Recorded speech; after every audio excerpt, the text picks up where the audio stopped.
Hi everyone, and welcome to Drinking Water 101, an introduction to River Network's Drinking Water Guide. My name is Sheyda Esnaashari, and I'm the Drinking Water Program Manager at River Network. This series will walk you through our Drinking Water Guide, a resource for advocates, highlighting the key pieces of information and questions to ask to understand your drinking water system from the source all the way to the tap. This session will focus on the question, where does my water come from and how can I protect it? In this session, we will walk through the primary sources of drinking water, source water protection, do a quick deep dive on EPA's How's My Waterway tool, walk through a couple of case studies, and leave you with key questions to ask when learning about your drinking water source and how to protect it. The Drinking Water Guide has a strong focus on public water systems, which will be talked about in more detail during the What Does My Water System Do session. This is the most common type of water system for those that do not receive their drinking water from a private well. There are two main sources for your drinking water: surface water and groundwater. Surface water includes water that comes from lakes, rivers, streams, and reservoirs. About 2/3 of the US gets their drinking water from surface water. Groundwater is usually used for communities that do not live near many lakes, rivers, or streams. Groundwater is found under the ground and is brought to the surface using wells. This type of water can be very common in rural areas. There are several resources available to identify where your water comes from and the quality of your water, including the US EPA's How's My Waterway tool, which we will walk through later in this session. If you're not getting your water from a public water system, you're most likely getting your water from a private drinking water well. Private drinking water wells can be susceptible to a variety of contamination concerns that public water systems are able to avoid. Because of the cost of well drilling and construction, many private wells are shallow and easily affected by activities at the land surface where contaminants can migrate downward into groundwater, directly impacting the quality of your drinking water supply. The Drinking Water Guide, as I mentioned before, primarily focuses on the function and operation of public water systems. One of the most important and effective ways to ensure your drinking water is clean and safe to drink when it comes through your tap is by protecting your water at its source. Source water protection efforts ensure harmful contaminants stay out of your source water and can thus drastically reduce the treatment needed when moving through your water system. This leads to not only a reduction of risk for consumers, but a reduction in cost of treatment as well, impacting the affordability of your water bill. You can learn more about what goes into the cost of clean and safe drinking water in the What Does Drinking Water Cost and What Is My Water Bill Paying For session. Protecting the source of drinking water can be a very cost-effective approach to ensuring high-quality water and is a frontline defense in drinking water protection. Communities including Boston, New York, Seattle, Portland, and Salt Lake City took early efforts to secure and protect their water resources through land acquisition, purchase of permanent protective easements, and use of best management practices such as installing and protecting stream buffer zones and fencing out farm animals. By protecting the areas surrounding your water source from the threat of contamination, you in turn protect your drinking water. The examples you see here from the guide are from the cities of Boston and Seattle. In Boston, because of the exemplary protection of the city's drinking water source, the EPA has allowed the Massachusetts Water Resources Authority to avoid filtration treatment. In Seattle, the Seattle Public Utilities' aggressive watershed management and protection plan eliminates things like timber harvesting for commercial purposes and prohibits agricultural, industrial, and recreational activities in the watersheds that supply the city's drinking water, again limiting the amount of treatment needed. In both of these instances, by protecting the surrounding land and allowing it to serve as a natural filtration system for their drinking water, necessary treatments and associated costs to deliver clean drinking water to residents are greatly reduced.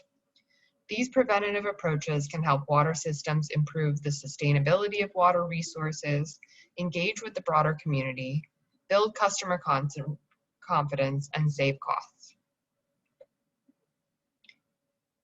The Safe Drinking Water Act requires each state to conduct source water assessments. Through source water assessment programs, states conduct assessments within source water protection areas, which are the areas from which rain and melting snow drain into the water body or aquifer that is used by a water system as its source. A source water protection area can be defined in many ways, including covering the entire watershed upstream of a surface water intake, or a portion of that watershed as defined by distance from the intake, or by jurisdiction, such as the state boundary.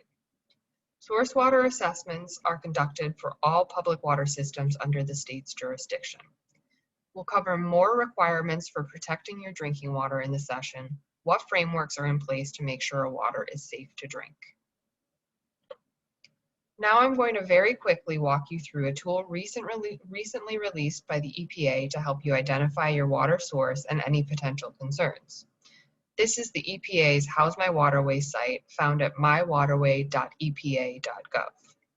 To get started, you can enter your location, including your address, zip code, or city in the search bar. I live in Chicago, so that's the example we're going to go with.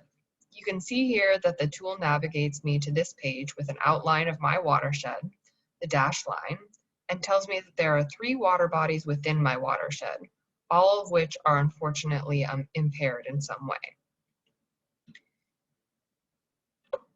If I expand on one of my water bodies here, I can see what that actually means. So looking at the Humboldt Park Lagoon, I see that it's impaired specifically for fish consumption, meaning don't eat the fish from the lagoon, and a category called Other. I also see this is because there are issues with excess aquatic weeds, mercury, nitrogen, and phosphorus, and other items in the water. I can also see the most recent report is from 2016. I'm not going to go further on the impairment issue, but you can see from this screenshot that there are options to read the impairment report and get more information on all of the other details listed here. By toggling at the top to the Drinking Water tab, I can find more information about my public water system, including the population served, the type of water system, and the type of source water, and more. As you can see here, my public water system population served is over 2 million. It's a community water system, and the type of water I get is surface water. And by clicking on the More Details tab, I can find out more information about contaminants of concern and any current or past violations. The EPA's How's My Waterway tool provides many other resources related to your waterway and finding out more information, so feel free to explore and learn. Another option for finding more information on your drinking water source and any contamination risks is by requesting your Consumer Confidence Report. You can go to the website listed below to find more information about where your water system is drawing its water from, contamination risks, health effects of contaminants and relevant standards, what your water system is doing to restore safe drinking water from any current or previous violations, and where to find more information. Now we'll walk through a couple of examples related to source water protection and direct implications for drinking water. Many of you may be familiar with the 2014 harmful algal bloom in Toledo, Ohio on Lake Erie that caused the city to issue a do not drink, do not boil order because microcystin, a harmful neurotoxin that is a product of blue-green algae, was detected in their drinking water. About 500,000 residents were impacted by the order, which lasted roughly 3 days. This incident has led to increased water treatment costs, as well as loss in economic revenue from typical recreation on Lake Erie, as the harmful algal blooms are now an annual event due to warming temperatures and continued phosphorus runoff into nearby waterways. This is a great example of how source water protection is essential to protecting your drinking water. This incident has spurred discussion about how to stem the issue and reduce phosphorus runoff into Lake Erie, including different legislative and funding efforts to bring multiple stakeholders together and protect this vital resource. In Cedar Rapids, Iowa, the Middle Cedar Partnership Project is a 16-partner project that works to improve water quality and soil health and mitigate flooding in the watershed. By bringing multiple stakeholders to the table, the partnership has been able to implement important water protection measures. Funding sources for this project include $2 million from the Regional Conservation Partnership Program from the USDA, including additional funding for source water protection authorized in the 2018 Federal Farm Bill.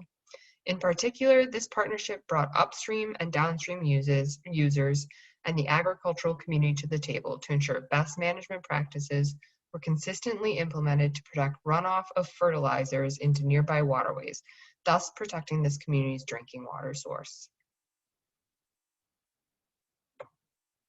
I hope this overview has been helpful to you. When you're starting your journey of trying to understand where your water comes from and what's being done to protect it, start with these key questions. Where does my drinking water come from? Where can I find a copy of the source water assessment for my water system? When was the source water assessment completed? Have there been major land use and development changes in the source water protection area since the completion of the assessment? According to the source water assessment, is my water system source water susceptible to contamination, and if so, from what? What is my water system doing to protect the source water? And then who are the partners involved in protecting my source water, and how can I be involved? Thanks for tuning in, and be sure to click through our YouTube channel for additional deep dives on our drinking water guide and to view our full library of trainings and webinars.